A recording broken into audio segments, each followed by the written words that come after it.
ನೋಡಿ, ರೇಷನ್ ಕಾರ್ಡ್ಗೆ ಅರ್ಜಿ ಹಾಕುವವರಿಗೆ ಇದು ಗುಡ್ ನ್ಯೂಸು, ಭರ್ಜರಿ ಸಿಹಿ ಸುದ್ದಿ.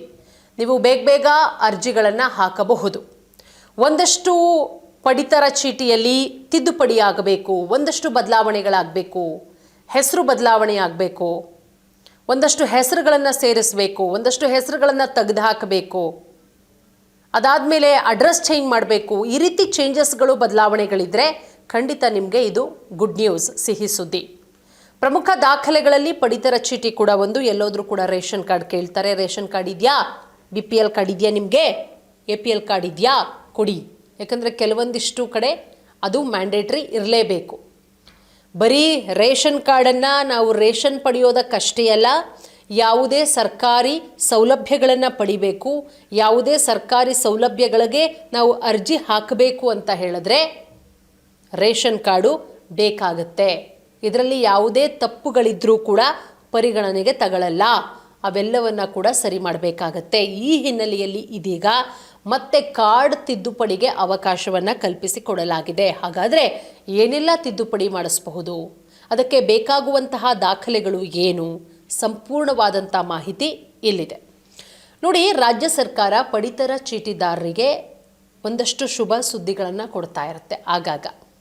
ಇದೀಗ ರೇಷನ್ ಕಾರ್ಡ್ಗೆ ಸಂಬಂಧಿಸಿದ ತಿದ್ದುಪಡಿ ಕಾರ್ಯಗಳು ಆರಂಭಗೊಂಡಿದೆ. ಅರ್ಹರಿಂದ ಅರ್ಜಿಗಳನ್ನು ಆಹ್ವಾನ ಮಾಡಲಾಗಿದೆ. ಆದರೆ ಹೊಸ ಕಾರ್ಡ್ಗೆ ಅರ್ಜಿ ಸಲ್ಲಿಕೆ ಪ್ರಕ್ರಿಯೆ ಇನ್ನೂ ಕೂಡ ಶುರುವಾಗಿಲ್ಲ. ಇಲ್ಲಿ ಅರ್ಥ ಮಾಡ್ಕೋಬೇಕು, ಹೊಸ ಕಾರ್ಡ್ಗೆ ಅರ್ಜಿ ಸಲ್ಲಿಸೋದಲ್ಲ ಇದು. ಕಾರ್ಡನ್ನು ಅಲ್ಲಿ ಏನಾದರೂ ಚೇಂಜಸ್ ಆಗಬೇಕು, ಏನಾದರೂ ಸೇರ್ಪಡೆಯಾಗಬೇಕು, ಒಂದಷ್ಟು ವಿಚಾರಗಳ ಕಾರ್ಡಲ್ಲಿರೋ ಅಂಶಗಳು ಸರಿಯಾಗಿಲ್ಲ, ಅದನ್ನು ಸರಿ ಮಾಡ್ಕೋಬೇಕು, ಹೊಸ ಸದಸ್ಯರನ್ನು ಸೇರ್ಪಡಿಸಬೇಕು, ಯಾರಾದರೂ ತೀರ್ಕೊಂಡ್ಬಿಟ್ಟಿರ್ತಾರೆ ಅವರನ್ನು ತೆಗೆದುಹಾಕಬೇಕು. ಈ ರೀತಿಯ ಒಂದಷ್ಟು ತಿದ್ದುಪಡಿಗಳಿದ್ರೆ ಅದನ್ನು ಮಾಡ್ಕೋಬಹುದು. ಹಾಗಾದರೆ ಎಲ್ಲೆಲ್ಲಿ ಅರ್ಜಿಯನ್ನು ಸಲ್ಲಿಕೆ ಮಾಡಬಹುದು?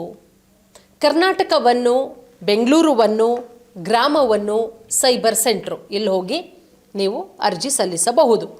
ಒಂದು ವೇಳೆ ನೀವೇನಾದರೂ ಬೆಂಗಳೂರಿನವರಾಗಿದ್ದರೆ ಬೆಂಗಳೂರುವನ್ಗೋಗಿ, ನೀವೇನಾದರೂ ಹಳ್ಳಿಲಿದ್ದರೆ, ಗ್ರಾಮದಲ್ಲಿದ್ದರೆ ಗ್ರಾಮವನ್ಗೋಗಿ, ಅಥವಾ ಹತ್ತಿರದ ಸೈಬರ್ ಸೆಂಟರ್ಗಳಿಗೋಗಿ ಇಂತಿಷ್ಟು ಅಂತ ಚಾರ್ಜ್ ಇಟ್ಟಿರ್ತಾರೆ. ಆ ಚಾರ್ಜನ್ನು ಕೊಟ್ಟರೆ ನೀವು ಅರ್ಜಿ ಸಲ್ಲಿಕೆ ಮಾಡಬಹುದು. ಇನ್ನು ಈಗಾಗಲೇ ಪಡಿತರ ಚೀಟಿ ಹೊಂದಿರುವವರು ಹೊಸದಾಗಿ ಮಕ್ಕಳು ಅಥವಾ ತಮ್ಮ ಕುಟುಂಬದ ಇತರ ಸದಸ್ಯರನ್ನು ಸೇರ್ಪಡೆ ಮಾಡೋದಕ್ಕೆ ಅವಕಾಶ ಕೊಡಲಾಗಿದೆ. ಹೆಚ್ಚಿನ ಮಾಹಿತಿಗೆ ahara.kr.nic.in ವೆಬ್ಸೈಟ್ಗೆ ನೀವು ಭೇಟಿ ಕೊಡಿ. ತಿದ್ದುಪಡಿ ಪ್ರಕ್ರಿಯೆಗೆ ಯಾವೆಲ್ಲ ದಾಖಲಾತಿಗಳು ಬೇಕು? ಹಾಗಾದರೆ ಮೇಡಮ್, ನಾವು ತಿದ್ದುಪಡಿ ಮಾಡಿಸ್ಬೇಕು, ಏನೆಲ್ಲ ದಾಖಲಾತಿಗಳು ಬೇಕು ಹೇಳಿ.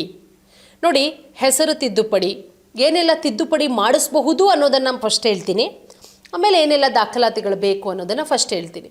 ಮೊದಲು ಹೆಸರು ತಿದ್ದುಪಡಿ, ಹೆಸರನ್ನ ಸೇರ್ಪಡೆ ಮಾಡೋದು ಅಥವಾ ಹೆಸರನ್ನ ತೆಗೆದುಹಾಕೋದು, ವಿಳಾಸ ಬದಲಾವಣೆ, ಫೋಟೋ ಬದಲಾವಣೆ, ಕುಟುಂಬ ಮುಖ್ಯಸ್ಥರ ಬದಲಾವಣೆ, ನ್ಯಾಯಬೆಲೆ ಅಂಗಡಿ ಬದಲಾವಣೆ, ಫೋಟೋ ಬದಲಾವಣೆ, ಇದಿಷ್ಟು. ಇನ್ನು ಅರ್ಜಿ ಸಲ್ಲಿಕೆಗೆ ಬೇಕಾದಂತಹ ಡಾಕ್ಯುಮೆಂಟ್ಸ್ಗಳೇನು ಮೇಡಮ್, ಯಾವೆಲ್ಲ ದಾಖಲೆಗಳು ಬೇಕು? ನೋಡಿ, ಎಲ್ಲ ಸದಸ್ಯರ, ಮನೆಯ ಎಲ್ಲ ಸದಸ್ಯರ ಆಧಾರ್ ಕಾರ್ಡ್ ಬೇಕಾಗುತ್ತೆ. ಪ್ರಸ್ತುತ ಇರುವಂತಹ ರೇಷನ್ ಕಾರ್ಡು, ಕುಟುಂಬದ ಫೋಟೋ, ವಿದ್ಯುತ್ ಬಿಲ್ ಅಥವಾ ಇತರ ಸೂಕ್ತ ದಾಖಲೆಗಳು, ವಿಳಾಸದ ದಾಖಲೆ ಅದರಲ್ಲಿ ಇರುತ್ತೆ. ಸದಸ್ಯರ ಜಾತಿ ಮತ್ತು ಆದಾಯ 6 ವರ್ಷ ಮೇಲ್ಪಟ್ಟವರಿಗೆ, ಜನನ ಪ್ರಮಾಣ ಪತ್ರ 6 ವರ್ಷದ ಒಳಗಿನ ಮಕ್ಕಳಿದ್ದರೆ, ಪತ್ನಿ ಹೆಸರು ಸೇರ್ಪಡೆಗೆ ಏನೆಲ್ಲ ದಾಖಲಾತಿಗಳು ಬೇಕು? ಆಧಾರ್ ಕಾರ್ಡ್ ಬೇಕು, ಮದುವೆ ಪ್ರಮಾಣ ಪತ್ರ ಬೇಕು, ಪೋಷಕರ ಪಡಿತರ ಚೀಟಿ ಬೇಕಾಗತ್ತೆ. ಮಗುವಿನ ಹೆಸರು ಸೇರ್ಪಡೆಗೆ ಮಗುವಿನ ಜನನ ಪ್ರಮಾಣ ಪತ್ರ, ಪೋಷಕರ ಆಧಾರ್ ಕಾರ್ಡು.